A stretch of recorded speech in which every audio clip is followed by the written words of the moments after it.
Ok. Então tá, pessoal, boa tarde. Boa tarde a todos, né? Então a gente vai continuar nosso assunto, falar agora sobre poderes da administração pública, né? Então, no edital da Polícia Militar, ele especificou lá 3 poderes, ou melhor dizendo, 4 poderes, né? Que a gente vai ver agora aqui, um por um, e colocar, analisar as situações mais importantes, né? Quanto a esses poderes da administração pública. Vamos lá. Bem, o primeiro poder é o poder hierárquico, né? O que é o poder hierárquico? Bem, o poder hierárquico tem a ver com a subordinação, né? Ou seja, alguém é subordinado em termos de entidade, de órgãos, né? Então, há uma subordinação. Então, isso é uma característica importante. Subordinação. Tá. Aqui. Caracteriza pela existência de nível de subordinação entre órgãos, ou seja, um órgão pode ser subordinado a outro. Exemplo de órgão. Polícia Militar. Existe comando, esse é o comando geral. E na esfera da subordinação existe o quê? Os batalhões. Então há uma subordinação de órgãos. O comando geral, né, ali emite, né, as ordens, emite as diretrizes, e os batalhões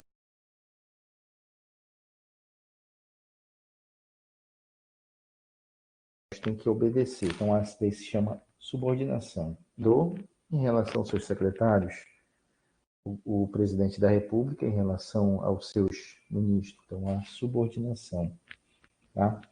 O importante também, esse poder hierárquico também, ele se molda quando há uma única pessoa jurídica. Né? Então, a União ela é uma pessoa jurídica.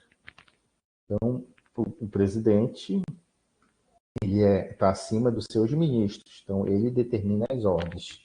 Né? Então, eles estão na mesma estrutura. O comando da Polícia Militar tem um comandante e tem os batalhões lá, que os oficiais que estão ligados diretamente ao comandante, né? Que deve ser, com certeza, é um coronel. Aqui tem alguns exemplos aqui que eu coloquei, né? Quanto à União. A União em relação aos seus ministros, seus ministérios, né? Então, o presidente da República, na figura, a os seus ministros. Então, é uma relação de poder hierárquico. Eu coloquei aqui o comando da PM, seus batalhões, também há uma relação hierárquica, né? O comandante. Como também a administração, aqui é um pouco diferente, né? Administração direta e indireta. O que é administração direta? Só para lembrarmos, administração direta, o que é? É o que está, a União, Estados, município e Distrito Federal, né? Então, administração direta. E o que é a administração indireta? São as entidades criadas que estão ligadas à administração indireta. Exemplo, lá o decreto 200, a administração indireta, o que é? São as autarquias, né? São criadas para determinada atividade, determinada ação do Estado. As fundações públicas, né? Também são a administração indireta. A sociedade de economia mista, né? E as empresas públicas. Basicamente, são essas 4, em termos gerais, que são a administração indireta. Então, entre elas, então, vamos supor, exemplo, o INSS. O INSS é uma autarquia federal. Qual o papel dela? Cuidar da previdência, né, do modo geral. Então, ela está ligada ao Ministério da Economia agora, né? Não tem mais Ministério da Previdência. Então, não existe hierarquia entre eles, né, entre órgãos, porque o INSS tem autonomia, tá? Então, esse aqui eu coloquei esse exemplo só para mostrar para vocês que não é qualquer órgão que tem poder hierárquico. Então, o INSS ele tem autonomia para trabalhar nessa questão, né? A questão de previdência. Claro que ele tem que seguir diretrizes, tem que seguir um ordenamento jurídico, mas ela tem uma liberdade, uma autonomia financeira, patrimonial, entendeu? Exemplo, universidades. As universidades, na grande maioria, são fundações públicas. Elas têm autonomia. Elas estão ligadas diretamente ao quê? Ao MEC, né, Ministério da Educação, e elas têm uma relação de vinculação. Elas têm que seguir as diretrizes, né, da lei, mas elas têm uma liberdade, uma autonomia. Tá? Então não existe hierarquia entre o MEC e as universidades. Ou seja, o MEC estabelece algumas diretrizes e as universidades vão aderindo ou não às diretrizes opcionais, né? Mas o papel de uma universidade é o quê? Prestar serviço à comunidade, ou seja, ofertar ensino superior, né? Mas ela tem uma certa liberdade, não tem hierarquia. Tá? Exemplo aqui, o Tribunal de Justiça e suas varas. Aqui tem uma hierarquia, principalmente administrativo. O tribunal está aqui em cima porque entre o tribunal e as varas, né, as comarcas, é uma única pessoa jurídica. Então, o tribunal que determina algumas diretrizes, algumas ações. Então, os tribunais aqui superior, o Tribunal de Justiça, o TEJAP, por exemplo, vou colocar o TEJAP. Tem o TEJAP e tem várias varas, né? Tem a comarca lá do Oiapoque, a comarca do Amapá, a comarca lá de Laranjal do Jari, ou seja, cada município. E aqui em Macapá também tem várias varas, né? Justamente são juízes que vão julgar, claro. Aí ele está ligado, quando ele está exercendo a atividade jurisdicional, ele está ligado ao código, né? À lei. Mas em termos administrativos, as comarcas estão ligadas ao tribunal. Onde existe o quê? Subordinação, existe hierarquia entre eles, porque é uma única entidade. As varas não têm autonomia, entendeu? Então, o tribunal determina alguns horários, alguns procedimentos administrativos. Então, isso existe o quê? Poder hierárquico, poder hierárquico, ou seja, existe subordinação. Aí eu coloquei outro exemplo aqui, universidade e seus campos, né? A universidade, ela é uma fundação pública, administração indireta, né? Qual o papel da universidade? Ofertar ensino superior no estado do Amapá. Nós temos basicamente 4 campos, né? Temos o campus Oiapoque, Marco Zero, Santana e Mazagão. E funciona de uma forma contínua. Então, o campus Marco Zero, os outros campos têm o quê? Tem hierarquia. Então, o reitor, ele determina algumas diretrizes administrativas, né? Ou seja, sai do campus Marco Zero e para os outros campos. Né? Então, existe hierarquia, porque é uma única entidade, é um único CNPJ, né? Então, existe uma hierarquia entre a universidade e os seus campos avançados, né? Então, só para mostrar alguns exemplos do que é essa hierarquia, tá? Então, existe hierarquia entre órgãos e entre pessoas. Aqui na universidade, exemplo, eu sou professor. Então, existe uma hierarquia, existe pessoas que estão acima de mim, né? Olha, o meu coordenador, em termos hierárquicos, ele está acima de mim, ou seja, ele que coordena, ele que determina alguns procedimentos, tá, em relação aos agentes públicos, né? Então, eu tenho que seguir o que ele determina, né? O reitor, se tomar uma decisão, eu estou ligado, eu estou subordinado a ele, né? Ou seja, o que ele decidir, em termos legais, eu tenho que seguir. Não existe hierarquia, porque eu pertenço a essa unidade administrativa. Então, eu tenho que seguir os procedimentos administrativos. Então, isso daí é o quê? Poder hierárquico, de hierarquia. Ok? Então, quando a gente fala em poder hierárquico, aí tem umas prerrogativas, né? Ou seja, algumas características da ordem, ou seja, da ordem está ligada à subordinação. O comandante da PM, ele dá ordens, ou seja, os batalhões têm que seguir as ordens do seu comandante, né? Então, é ligado à subordinação. Essa palavra subordinação também vem muito do direito administrativo, desculpa, do direito do trabalho, a relação entre empregado e empregador, né? Então, o empregado tem o quê? O empregador, melhor dizendo, dá ordens, né, para o empregado. Então, isso daí é subordinação, tá? Outra característica, prerrogativa, que ele fala aqui, é o poder de comando, né? Ou seja, a administração pública tem a autoridade máxima, aí ele emite as ordens, né? O poder de comando através de ordem de serviços, né? Ele lança ordem de serviço, ele lança portarias, instruções, circulares, justamente para que as suas ordens cheguem aos seus subordinados. São informações, né? Então, vamos supor, aqui o reitor declara que aquele dia será ponto facultado, ele emite uma circular, ou seja, determinando que os setores que sigam aquela ordem dele, ou seja, naquele dia será um ponto facultado, né? Quando teve uma pandemia, uma suspensão do trabalho remoto, então teve o quê? Uma ordem de serviço, né, que diz assim, em razão da pandemia, você pode realizar os seus serviços home office, né?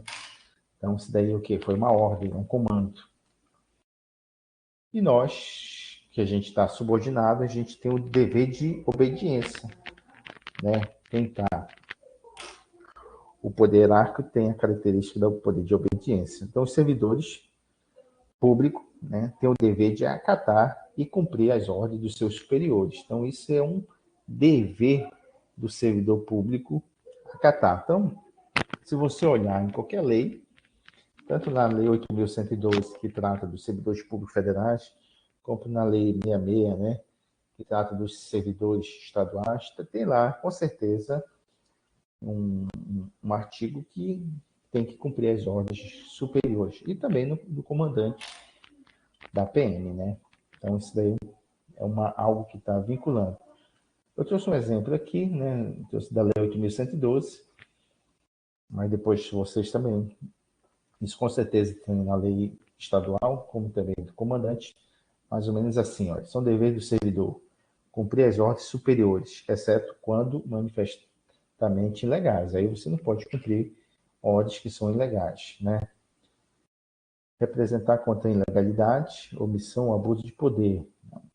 Ou seja, quando o teu superior também está abusando do poder, você tem o dever de representar ele, tá, contra o seu superior, né? Então, a lei permite também, quando identificar a omissão, ilegalidade, a gente não tem que cumprir, mas caso você se depare com uma situação onde você se encontra uma ilegalidade, você tem o dever de denunciá-lo, né? Ou seja, junto ao seu superior. Então, só para mostrar a questão da hierarquia. O poder hierárquico também tem o dever de fiscalizar, né? Então, ele fiscaliza os seus subordinados. Então, isso é uma prerrogativa, né? Olha aqui, acompanhamento permanente do superior na atuação dos seus subordinados. Então, se há servidores subordinados, você está sob a sua supervisão, você tem um dever também de fiscalizá-los, né? Se eles estão cumprindo a sua ordem. E o poder hierárquico emprega a questão da autotutela, né? Então, não sei se vocês lembram daquele princípio da autotutela. O que é autotutela? Corrigir as suas falhas, né? Corrigir a própria administração pública, ela já vai corrigindo quando ela identifica uma ilegalidade ou quando ela identifica uma certa omissão, ela pode corrigir. Então, esse daí é o princípio da autotutela. Então, esse princípio está ligado também à hierarquia, né? Vamos supor, se você tem autoridade máxima daquele órgão, e ele está fiscalizando ali a atuação dos seus subordinados. Se ele identificar que houve uma omissão, uma ilegalidade, ele pode intervir, né, em razão do princípio da autotutela, para o quê? Para para ter controle da situação, para fazer correções, revisão hierárquica, ou seja, ele pode, aqui é um julgamento, esse aqui tem um artigo da 182 da 8.112, né, que diz assim, olha, julgada procedente a revisão, será declarada sem efeitos a penalidade aplicada, restabelecendo todos os direitos do servidor, exceto em relação à destituição do cargo em comissão, que será convertida em exoneração, parágrafo único. A revisão do processo não poderá resultar agravamento da penalidade, ou seja, a autoridade superior, ela julga também, né, os seus subordinados. Vamos supor que aquele servidor está respondendo um processo administrativo e quem vai julgar aquele processo é o seu superior. Ele pode até absolver o seu subordinado, né? Ele não pode agravar a pena, mas ele pode até absolver ou pode diminuir a pena, né? Então, isso, de certa forma, quem está julgando, ele está exercendo o quê? O poder hierárquico, né? Então, basicamente é isso que é o poder hierárquico. Outro poder é o poder disciplinar, né? Também está pedindo lá no edital da polícia, né? O que é o poder disciplinar? Trata-se de um poder dever da possibilidade da administração pública de que punir internamente as infrações funcionais dos seus servidores. Então, ou seja, o poder disciplinar ele pune, né? Quando há uma infração da administração pública, né? O servidor vai responder um processo administrativo disciplinar. Esse processo é julgado pelos seus pares. Lá vão investigar, dar oportunidade de ampla defesa e vão fazer um relatório. E, no final, vai se submeter à autoridade superior que vai julgar, né? Então, é o poder disciplinar, ou seja, de disciplina dos seus servidores. Também o poder disciplinar, também a administração pública, ela pode punir os particulares, né, que tenham algum vínculo com o jurídico, por exemplo, contrato administrativo. Exemplo de uma empresa. Uma empresa assinou um contrato para construir um determinado prédio. E aí, esse prédio, vamos supor que a empresa abandonou a obra, não terminou, ou seja, não cumpriu o que está no contrato.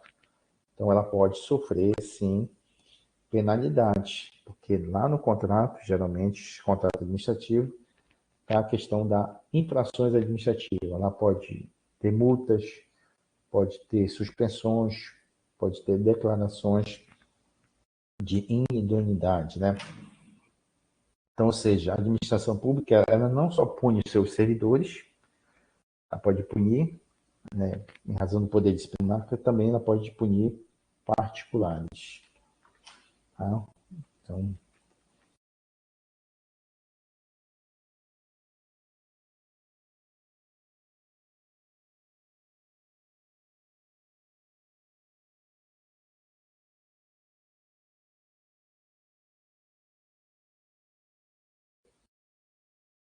mas tu sabe onde parou? Como é que eu volto também? Não? Mas ele parou tudo, foi? Não, no momento que congelou, eu pausei a gravação. Aí só pode continuar de onde o senhor estava. Tá, beleza. Então vamos lá. Então vamos lá, voltar para aqui. Poder disciplinar, novamente. Bem, o poder disciplinar é o segundo poder que a gente está estudando aqui, né? Trata-se de um poder-dever da administração pública, ou seja, do momento que é identificado alguma infração, alguma desrespeito à lei, algum desrespeito aos contratos, a administração pública tem que punir os seus servidores ou mesmo particulares, né? Então, a administração pública, esse poder disciplinar, está julgando alguém. Então, ele pode punir internamente as infrações funcionais dos seus servidores. Na 8.112, que é a lei dos servidores públicos federais, né? e tem as leis estaduais, as leis municipais, a mesma ideia. Então, no momento que um servidor ele descumpre o que está na lei, a lei do seu estatuto lá, ele pode estar sujeito ao que é uma infração funcional. Claro que ele vai ser julgado dos seus pares, né? Vai ter uma comissão, que é processo administrativo disciplinar, o nome, que vai investigar, que vai ouvir as partes, que vai ouvir testemunha, que vai colher documentos, analisar provas e, no final, vai emitir um relatório, né? Que é esse relatório que vai narrar o que eles encontraram, o que as testemunhas falaram, o que também as defesas produziram. E, no final, ele vai dar um veredito e vai caminhar para a autoridade superior que vai julgar. Tá? As infrações no serviço público variam, né? Desde uma suspensão, uma advertência, ou também uma demissão, né? Depende da gravidade do fato. Né? Então, servidores podem ser demitidos. Então, na 8.112, como também nas leis estaduais, leis municipais, geralmente a lei estadual e municipal ela repete muito o que está na 8.112. Ou seja, casos de corrupção, caso de abandono de emprego. Então, ou seja, cada situação dessa tem uma penalidade. Né? A administração pública também ela pode punir, nesse poder disciplinar, os particulares. O que é esses particulares? Se vocês lembram quando a gente estudou o contrato administrativo, né? Ou seja, um contrato entre o particular e a administração pública. Né?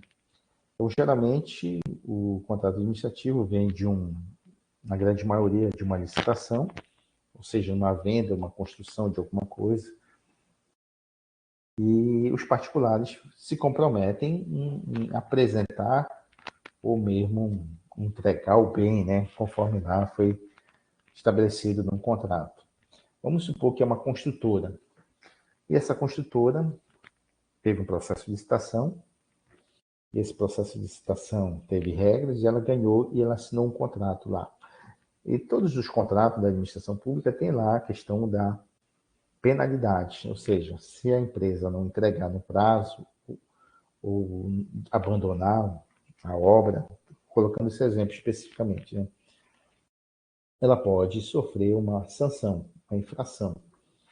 Então, ou seja, a própria administração pública está julgando aquele particular, né, dentro da lei. Então, ela pode, no final, ser punida por uma multa, pode ser punida por uma suspensão, ou seja, não pode licitar 2 anos com a administração pública, ou pode ser até declarada inidônea, ou seja, uma situação onde o particular deu um prejuízo muito grande para a administração pública e ela é uma declaração de inidoneidade, ou seja, ela não pode, enquanto ela não restabelecer aquele prejuízo, ela fica impedida de licitar.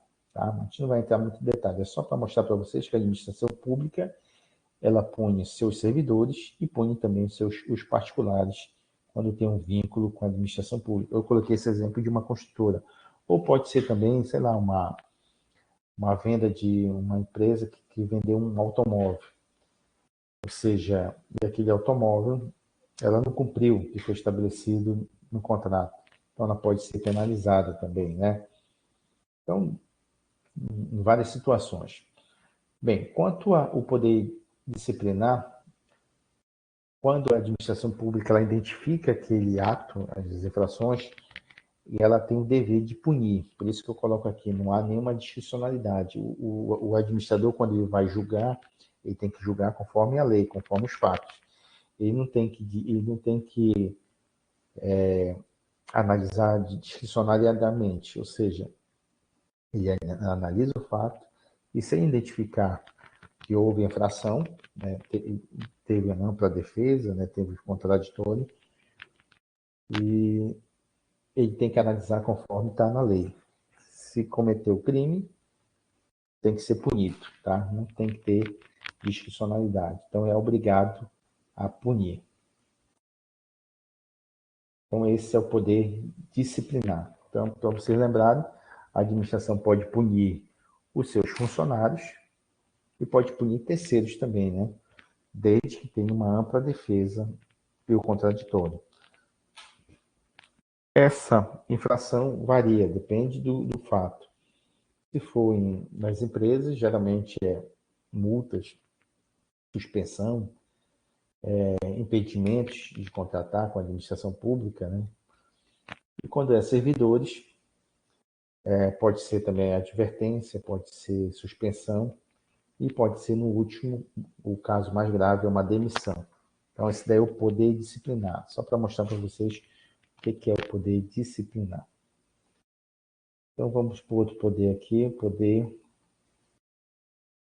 regulador. Então, vamos lá. Bem, antes de mostrar para vocês, só para me fazer aqui um parênteses, para mostrar aqui uma situação, o que é a questão na administração pública. Só fazer aqui, abrir o Word aqui. Bem, não sei se vocês estudarem lá no direito constitucional, existe uma hierarquia entre leis.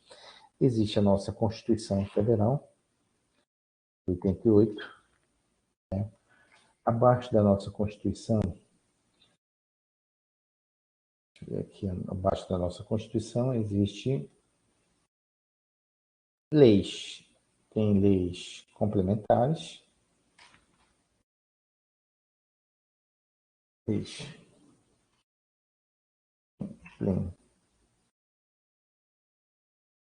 Existem leis complementares, elas estão abaixo da nossa Constituição. As leis complementares são assuntos que precisam de um quórum mais qualificado, que ele fala, são leis mais difíceis de aprovar, e é para determinados assuntos. A Constituição já vai disciplinando, né? Vamos supor, Código Tributário, algumas relações de finanças do Estado, tem que ser lei complementar, ou seja, mas na Constituição lá já vai logo descrevendo que tipo de lei. E abaixo dessa lei complementares, existe também as leis ordinárias. Então, isso aqui é uma hierarquia, né? Então, existe a lei ordinária. Deixa eu ajeitar aqui.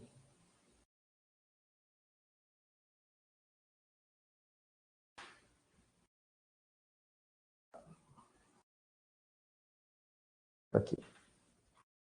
Lei ordinária. A lei ordinária, na grande maioria, é para tratar de vários assuntos. Também a própria Constituição, quando ela não estabelece que tem que ser uma lei complementar, então, na grande maioria, a lei ordinária é mais fácil de aprovar, o código de qualificação é mais fácil, é um número menor de deputados e senadores, e é para tratar da grande maioria, são as leis ordinárias. Mas as leis ordinárias, de modo geral, ela cria alguns direitos, né? E abaixo das leis ordinárias existe o que? Os decretos. Decretos do presidente da República, ou os decretos federais, como queira. Esses decretos, eles não criam o direito. Qual o papel deles? É mais para orientar no caso, os cidadãos, no caso, as empresas, depende para onde vai a lei. A sociedade, né? O decreto, ele não cria um direito, ele só faz orientar, ele é complementar a lei. Vou colocar um exemplo aqui, um exemplo na prática. Tem um determinado imposto, vamos supor que tem um imposto lá para um produto A. Aí tem uma lei que aprova que aquele produto tem que ser taxado. Só que ela não fala muito bem naquele produto, que tipo de produto. E aí o decreto, vai o quê? Vai esmiuçar melhor. Que produto é esse? Como é que é feito? Você tem que pagar antes, tem que pagar depois. Ou seja, ele vai complementar o raciocínio, né? Ele vai complementar a ação. Então, é esse o papel do decreto. Ele não cria o direito. Quem criou foi a lei ordinária. O decreto ele vai operacionalizando aquela atividade na administração pública. Tá? Então, isso é para vocês terem em mente. O que é o poder regulador? Então, aqui. De certa forma, o poder regulador está ligado ao poder executivo, né? Então, é aquele que dita os atos administrativos. Como eu falei para vocês, o Congresso Nacional aprova as leis. Olha, o Congresso Nacional aprovou a Constituição, fez emenda da Constituição, né? Aprovou lei complementar, aprovou leis ordinárias. É o Congresso que faz isso, aprova. E quem regulamenta é o quê?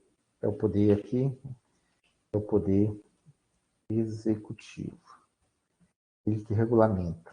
Então, ele que vai operacionalizar a lei, ele que vai dizer como é feito. Se o pagamento tem que ser antes, se o pagamento tem que ser depois, por exemplo, o pagamento tem que ser realizado aquele imposto. Aí o decreto vai melhor esmiuçar aqui, se tem que ser antes ou depois, como, se pode passar lá ou não pode. É mais ou menos isso, tá? Ele não está criando o direito. O direito já foi criado lá pela lei, está só operacionalizando. Então, esse aqui é o poder regulador, ou seja, que regulamenta. Então, tradicionalmente, quem faz esse poder é o chefe do poder executivo, né? Ele operaciona, o poder executivo aqui, de certa forma, é o que dá operacionalização à lei, né? Então, através do editar atos administrativos e normas. Então, aqui os atos administrativos do chefe do executivo assumem a forma de decretos, como eu falei para vocês. Na grande maioria é o decreto. Então, o decreto eu não estou criando lei, estou só operacionalizando a lei. Tá? Outra observação aqui, colocou um exemplo na Constituição. Olha aqui. Essa competência está prevista no inciso, no caso da administração, da presidência da República, no artigo 84, inciso 4, para o presidente da República sendo atribuída as simetrias dos chefes dos poderes. Ou seja, existe uma simetria na Constituição. Ou seja, geralmente o que o presidente realiza, aí a simetria que o governador faz também, os prefeitos realizam também, ou seja, existe uma simetria. Olha o que diz o artigo 84. Compete privativamente ao presidente da República, inciso 4, sancionar, promulgar, né, ou seja, sancionar, aprovar a lei, né, promulgar, fazer publicar leis, bem como, olha, expedir decretos e regulamentar para sua fiel execução. Então, esse é o papel do executivo. Então, esse aqui que interessa para a gente aqui, olha, expedir decretos e regulamentos para a sua fiel execução. Então, esse é o papel exclusivo do presidente da República. Se for uma lei estadual, é do governador. Se for uma lei municipal, é do prefeito, né, que vai regulamentar. Então, o prefeito, se for aprovada uma lei municipal, quem deve regulamentar é o prefeito da capital. Quer dizer, o prefeito do município, né? Aqui. No nosso ordenamento jurídico, há diversos órgãos ou autoridades administrativas, mesmo a administração direta, que tem competência para editar atos normativos, atos administrativos normativos. Ou seja, outros órgãos também eles realizam essa questão do poder regulamentador. Né? Vamos supor, a universidade. A universidade, a gente regulamenta alguma coisa, mas só vale para nós aqui. Né? Algumas normas que quando são aprovadas pelo Conselho Superior, né, o reitor, ele regulamenta. Tribunal de Justiça, a mesma coisa, quando foi aprovado lá pelo CNJ, né? CNJ, que é o conselho dele lá da Justiça, e aí o administrativo, o tribunal regulamenta, ou seja, esmiuça melhor a norma. Então, essa ideia da regulamentação também vai para os outros órgãos abaixo da administração direta, né? Imagine só o comando. O comando passa uma ordem.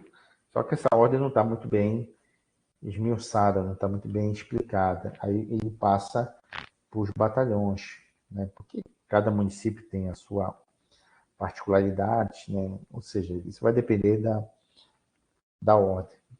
Então, os batalhões pode o que complementar essa regulamentação. Tá? Então, esse daí é o poder regulamentador.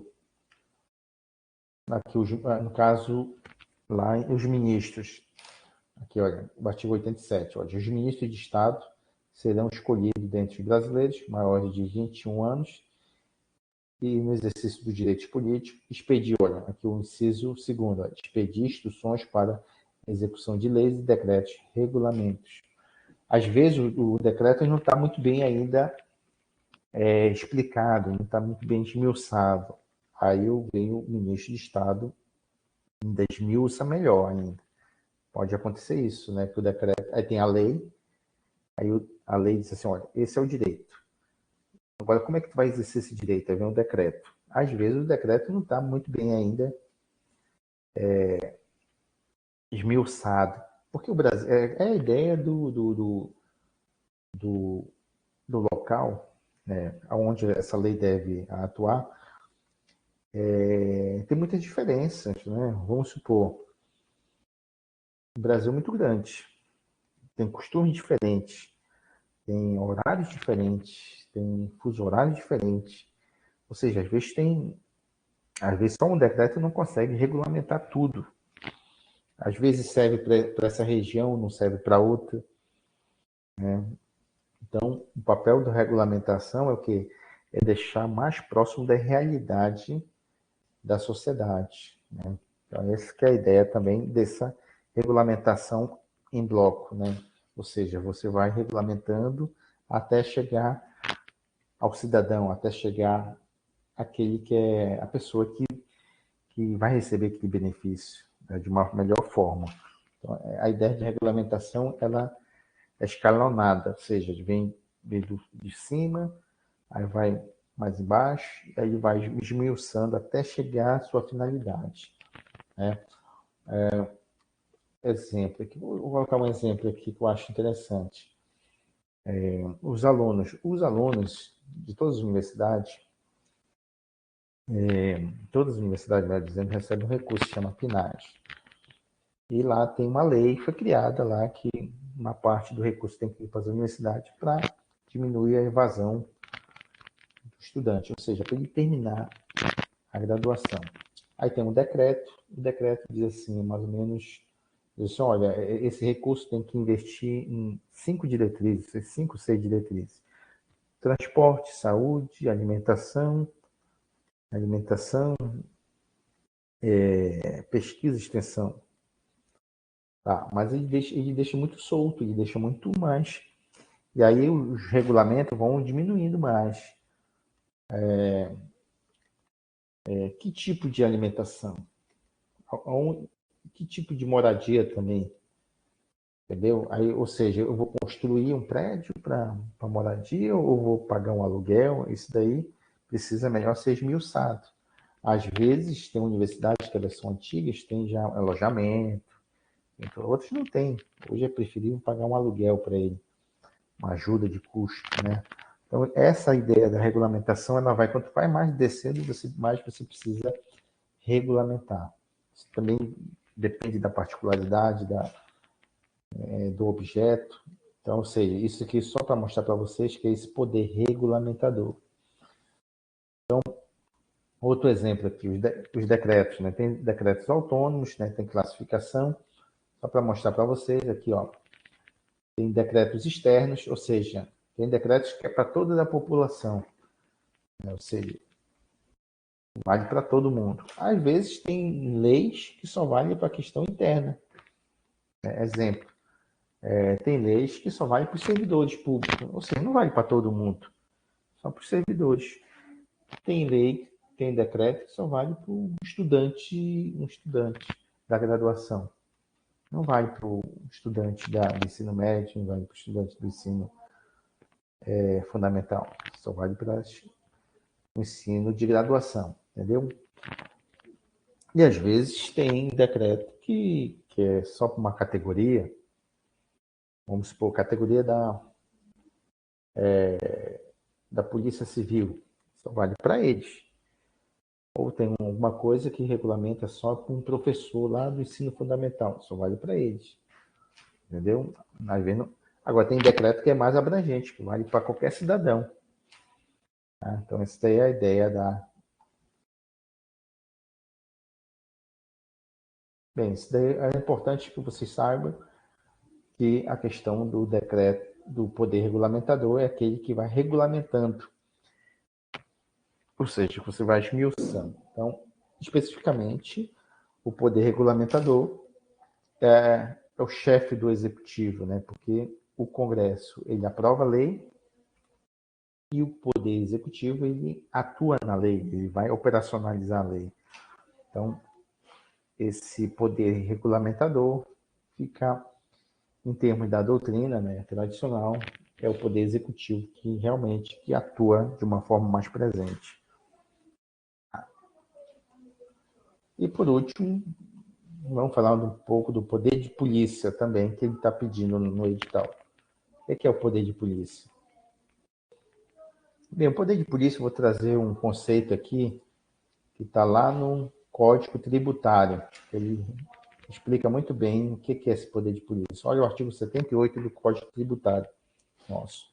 Considera poder de polícia a atividade da administração pública que, limitando ou disciplinando direito, interesse ou liberdade, regula a prática de ato ou abstenção de fato em razão, né, do interesse público concernente à segurança. Olha, o que envolve segurança, higiene, ordem, aos costumes, à disciplina da produção e do mercado, ao exercício da atividade econômica, dependendo da concessão ou a autorização do poder público, a tranquilidade pública, ao respeito à propriedade e aos direitos individuais e coletivos. Então, esse aqui é um conceito que está na lei do Código Tributário, que dá um apanhado geral o que é o poder de polícia. Então, o poder de polícia ele atua na questão primordial, pelo direito ao interesse público. Né? Ao interesse público. E o poder de polícia pode atuar em várias áreas. Na segurança, ou seja, quando está prendendo alguém, quando está prendendo arma, né? A questão da polícia militar, né?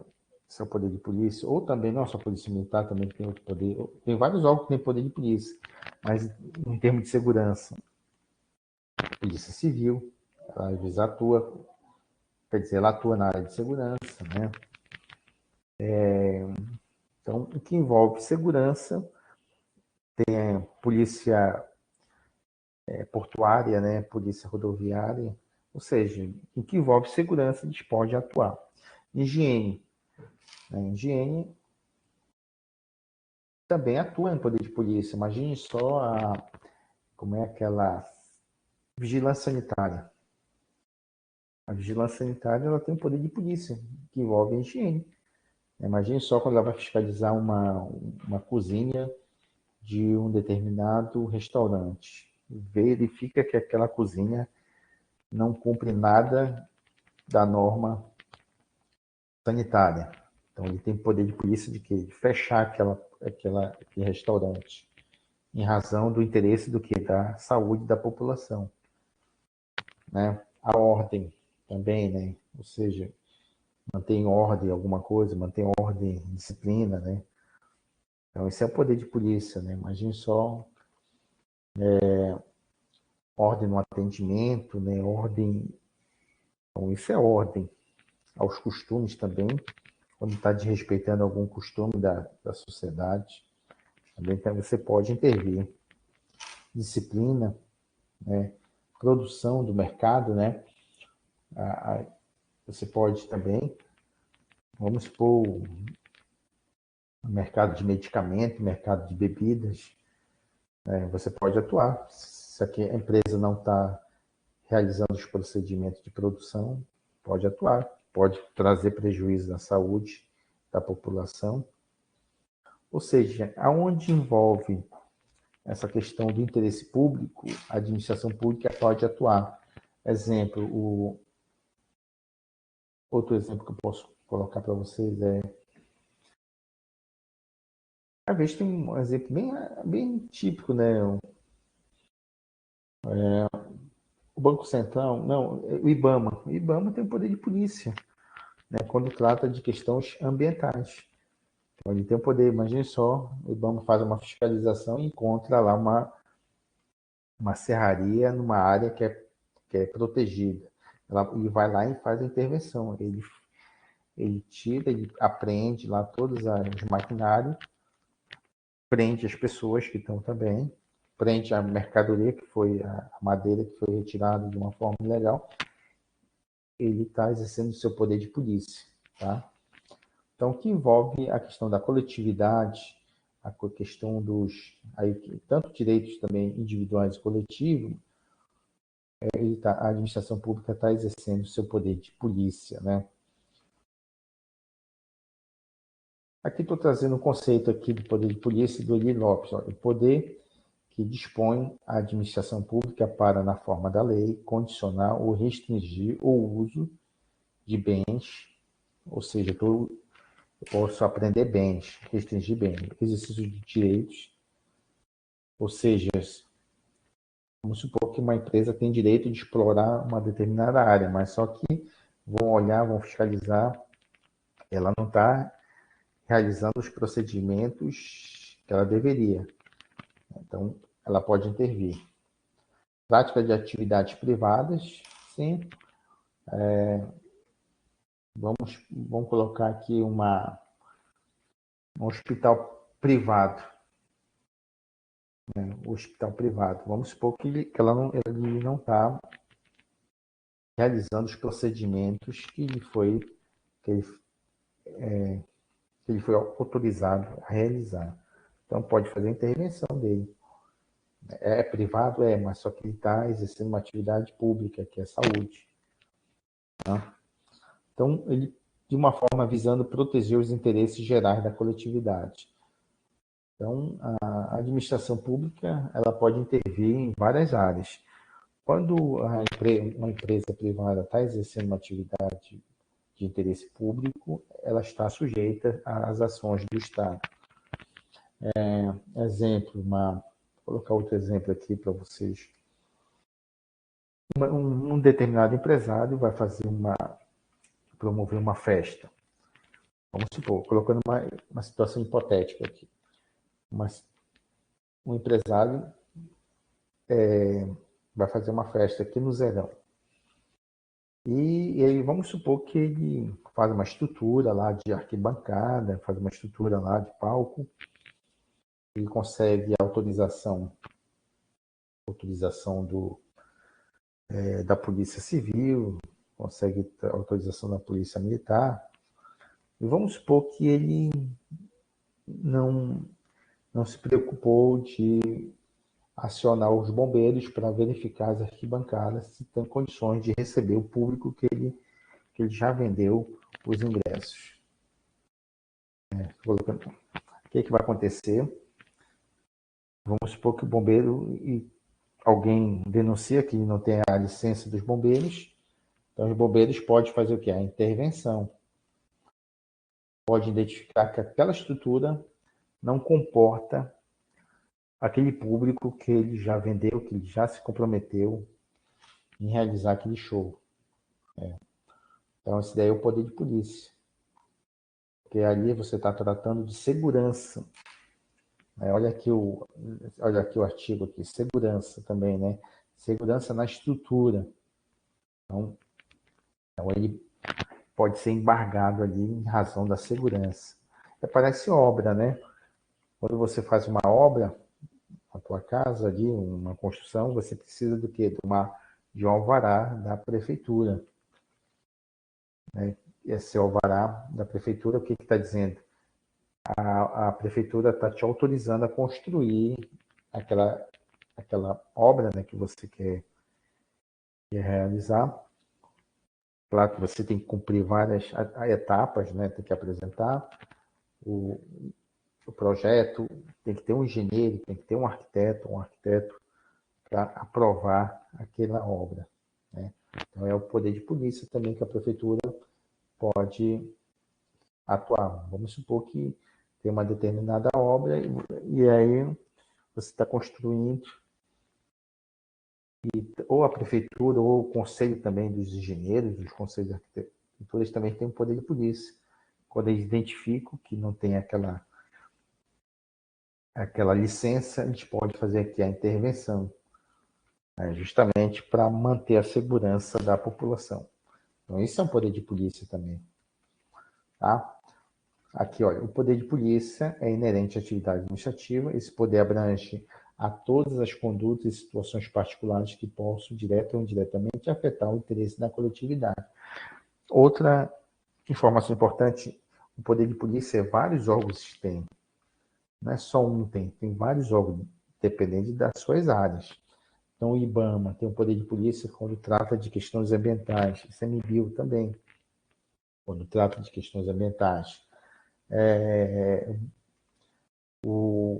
Os bombeiros também têm o poder de polícia, né? Polícia Civil. Receita Federal tem o poder de polícia para prender mercadorias que são ilegais. Né? Vigilância Sanitária também tem o poder de polícia, né?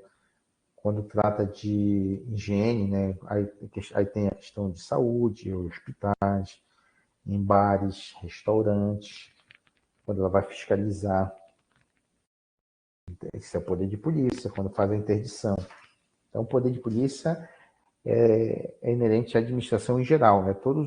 Na grande maioria, vários órgãos têm o poder de polícia, né? Aqui, eu coloquei aqui, ó, o poder de polícia é desempenhado por variados órgãos ou entidades da administração em todos os níveis federais. Significa que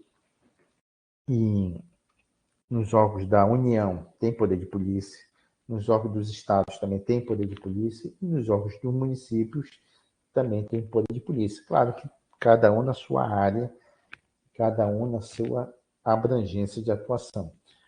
Vamos supor, a vigilância do estado do Amapá, se for estadual, cabe ao que? A todo o estado do Amapá. Não pode dar para o estado do Pará, dentro da sua amplitude, da sua federação. Já se for um órgão federal, não, aí vale para todo o território nacional. Se for um órgão município, vai tratar só daquele município.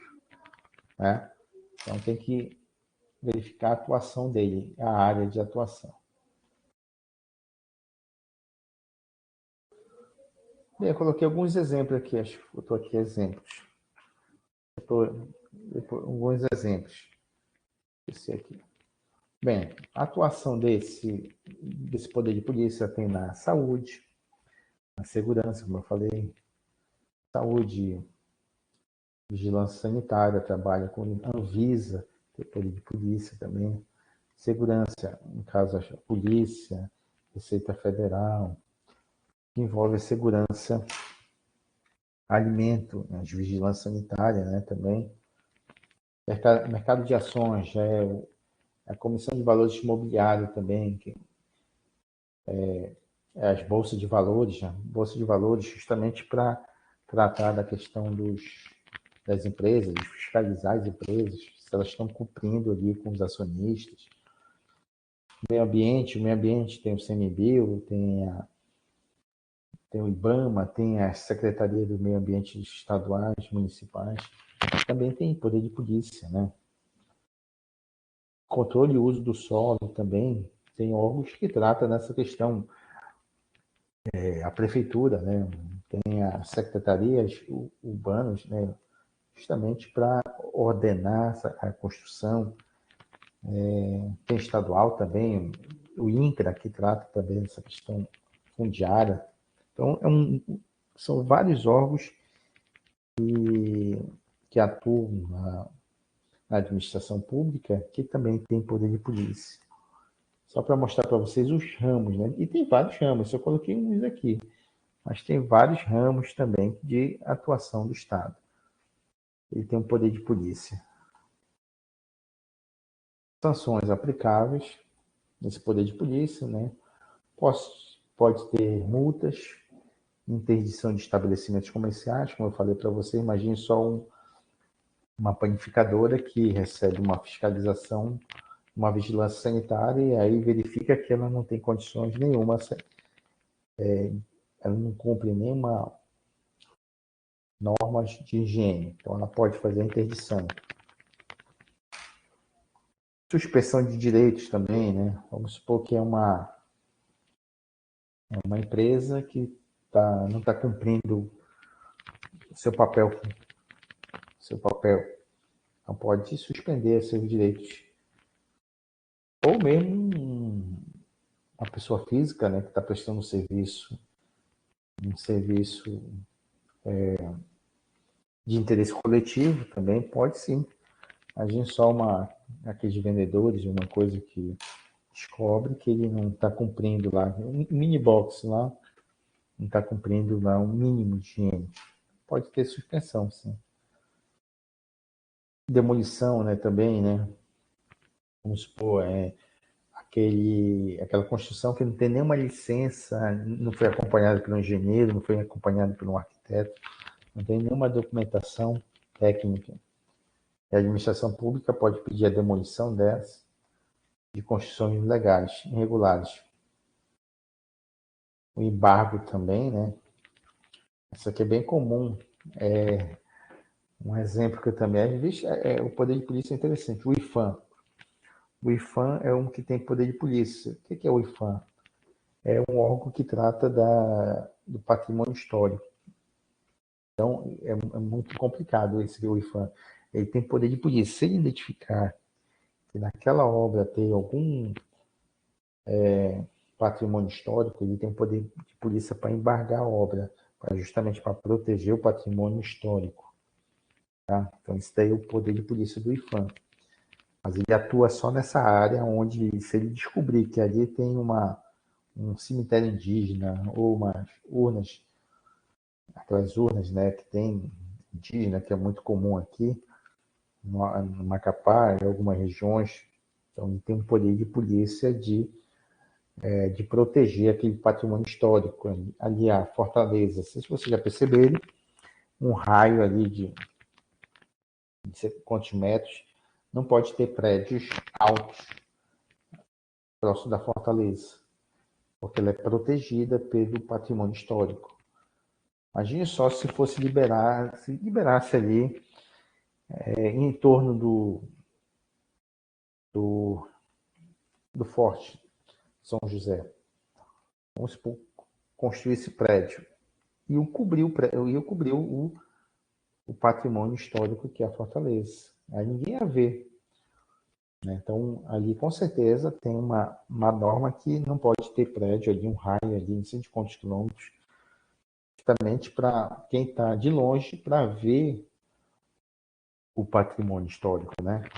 Então isso é um embargo, né? Pode pedir embargo. Destruição de gênero alimentício impróprio para o consumo, né? Às vezes quando tem problema às vezes é comum, né? Teve um lote que teve um problema lá, e aí veio a vigilância sanitária, identificou aquele problema, recolhe no supermercado, né, aqueles gêneros alimentícios e, no final, se identificar que houve uma contaminação, ele manda destruir, né? Então, esse é o poder de polícia do órgão. Mercadorias apreendidas, que é a Receita Federal, né? Que mercadorias, principalmente quando é falsificado, a gente vê muito na TV ali em São Paulo, na 25, né? A Receita Federal fazendo operações justamente para apreender mercadorias falsificadas e, no final, apreende e ela é destruída, né? Justamente porque entrou de uma forma ilegal no território brasileiro. Isso também é um poder de polícia. Tá? Deixa eu ver aqui outra informação que eu tenho que dar para vocês. Atributos do poder de polícia. O poder de polícia envolve a discricionalidade. O que é essa discricionalidade? Quem vai, o chefe daquela operação, ele vai avaliar se realmente aquela situação é um crime ou não, né? Porque às vezes, aparentemente, há indícios e ele tem que analisar rápido, claro, ele tem que verificar documentos, ele tem que ser razoável, ou ele faz justamente para não cometer erro também, né? Então, você, às vezes, você faz apreensões, você pode cometer um erro, então o poder de polícia tem uma certa discricionalidade, ele tem que avaliar, ele tem que realmente se é importante ou não fechar aquele determinado. Às vezes o órgão, a atividade, ela está funcionando, mas precisa de alguns detalhes melhor para funcionar melhor. Ou seja, aí ele recomenda, ele pode fazer isso, né? Recomendar melhor para melhorar o serviço, mas às vezes a omissão não é tão grave, né? A omissão é tão grave. Então aí tem a questão da recomendação. Por isso que tem que ter uma certa discricionalidade. Exemplo, vamos supor que é uma casa de show, e essa casa de show, eles vão fazer lá a avaliação, tem a capacidade máxima, né? E verificaram que tem as portas de emergência, né? Tem a sinalização, e vamos supor que aquela empresa, aquele estabelecimento precisa melhorar um pouco a abertura mais, aumentar um pouco a abertura. Tá? Aí, geralmente, a autoridade, ela recomenda, olha, melhora um pouco mais, assim. Por enquanto, eu posso te liberar, não com capacidade total, mas eu vou te liberar com metade da capacidade. Para você aumentar a sua capacidade, você precisa fazer umas melhorias, né? Ou seja, você não prejudica também a atividade de uma forma taxativa, né? Às vezes você tem que ter essa discricionalidade. Aí você identifica, não, realmente você tem uma saída de emergência, está bem iluminada, está bem sinalizada, melhor dizendo, mas precisa aumentar mais um pouco o tamanho. Mas aí vamos supor que eu não vou te autorizar você ter a capacidade máxima, mas você diminuindo, em caso de um sinistro, tem condições de ter mais uma fuga, né? Ou seja, mais rápida, né? Para não ter qualquer tipo de vítima, né? Então, é mais ou menos essa a ideia, né? Ou seja, você também tem que ter a certa discricionalidade, né? Ou seja, ter uma certa valorização, né? Valorização entre oportunidade e conveniência. E às vezes se você também for muito a ideia do fiscal, né? Exercendo seu poder de polícia, se você for muito rígido, você também pode trazer um prejuízo para o empresário, né? Que às vezes de uma forma injusta, ou ele foi mal orientado também, mas ele está de boa fé, você verifica que ele está de boa fé. Então, essa é a ideia do poder de polícia, tem que ser algo que ele tem que ter um certo bom senso, né? Um bom senso, exercer a razoabilidade e a proporcionalidade. É mais ou menos isso que tem. Porque, imagine só, você também tem um poder de polícia, você fechar um estabelecimento que ali tem pessoas que dependem daquele empreendimento, né? Tem empregados, né? Então tem que ter toda uma razoabilidade, tá? Isso que é discricionalidade, né? Então ele vai avaliar qual é a melhor decisão que ele tem que tomar, mas sempre também protegendo o interesse público.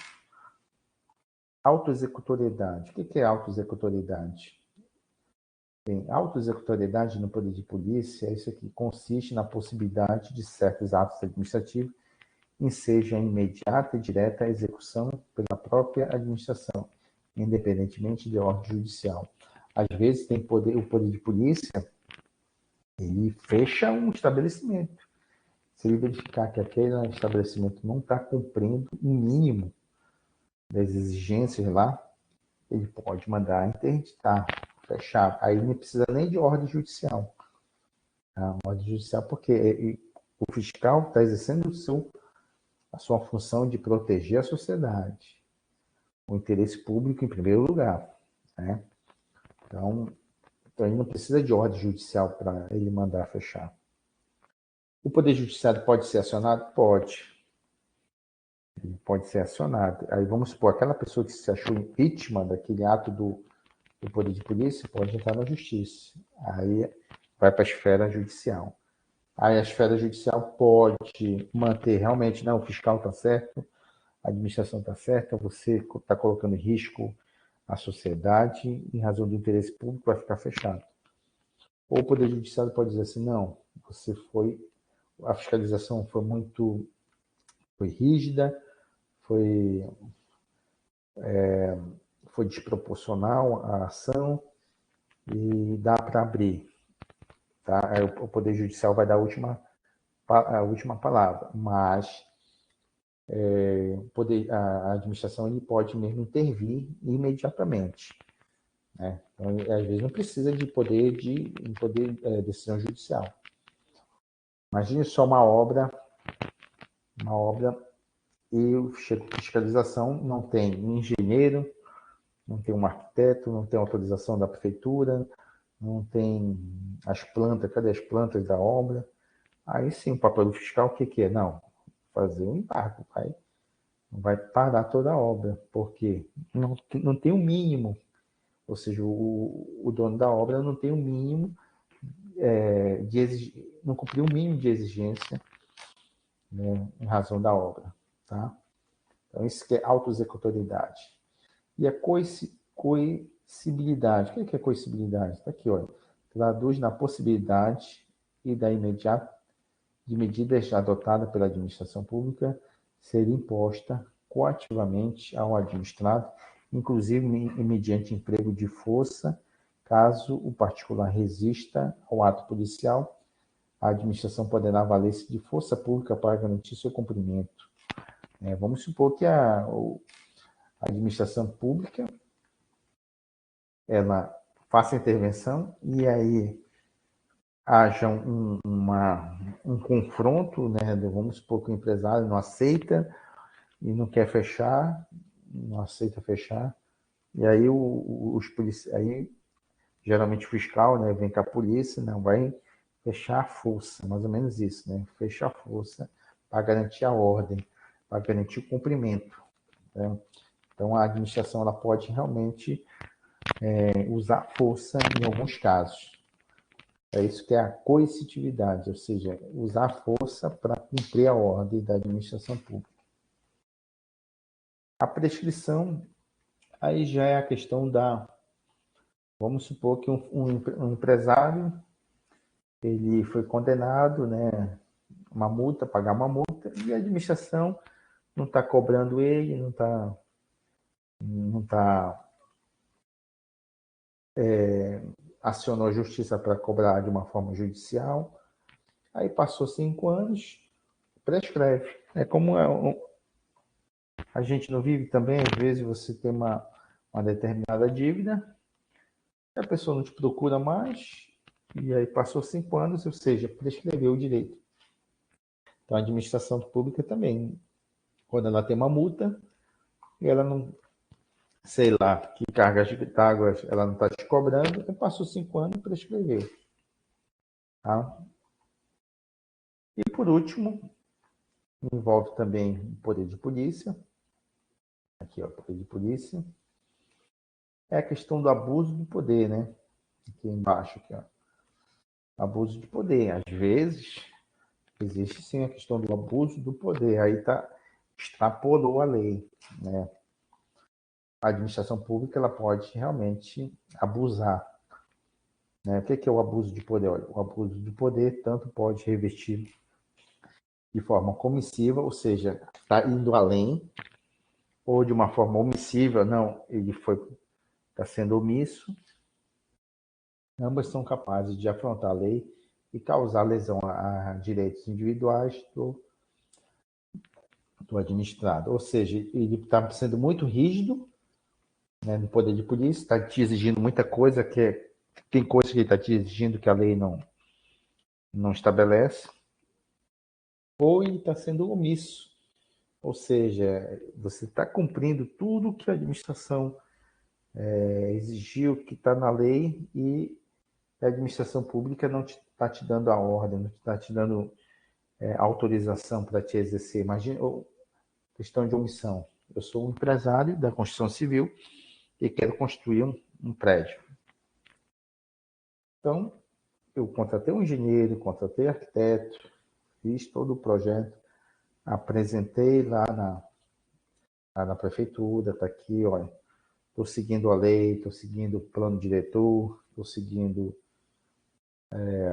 as normas federais, as normas estaduais, as leis municipais, e vocês não estão me dando autorização para construir. Ou seja, isso daí é o que? É omissão, né?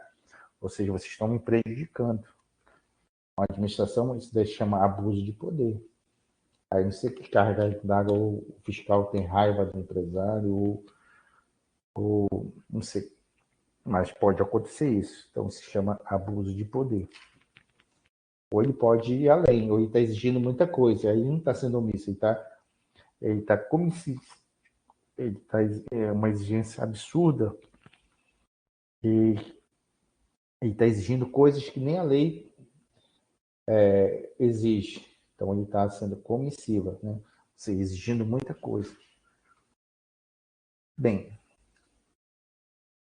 esse abuso de poder pelo excesso de poder, né, quando a gente atua fora dos limites de sua esfera da competência, vamos supor, tem um fiscal lá de Macapá, da prefeitura de Macapá, e está dando um pitaco lá num território que pertence ao município de Santana. Há um excesso de poder, né? Está fora da esfera dele. Né? Ou um fiscal que é lá da vigilância do município e está tratando de coisas que é da vigilância do Estado do Amapá. Então, ele está extrapolando a lei, a competência. Ou pode ser o quê? Desvio de poder, né? Quando a atuação do agente, embora dentro da sua órbita de competência, contraria a finalidade explícita ou implícita da lei que determinou ou autorizou a sua atuação.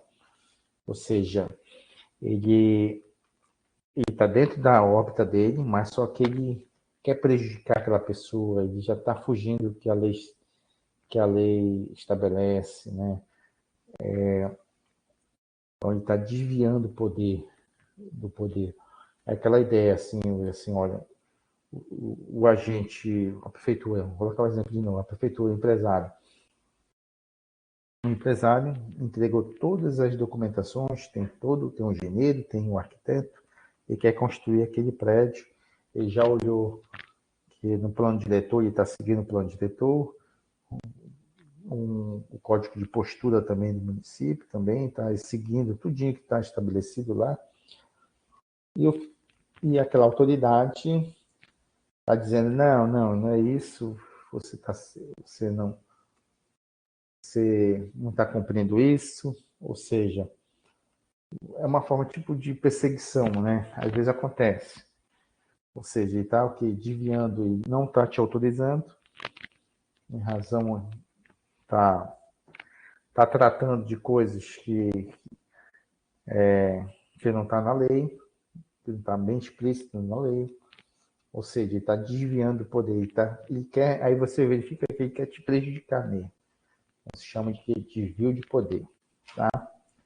Então, beleza, pessoal. A gente finaliza aqui os 4 poderes da administração pública. Aí, na próxima aula, quero passar para vocês, vou preparar um exercício.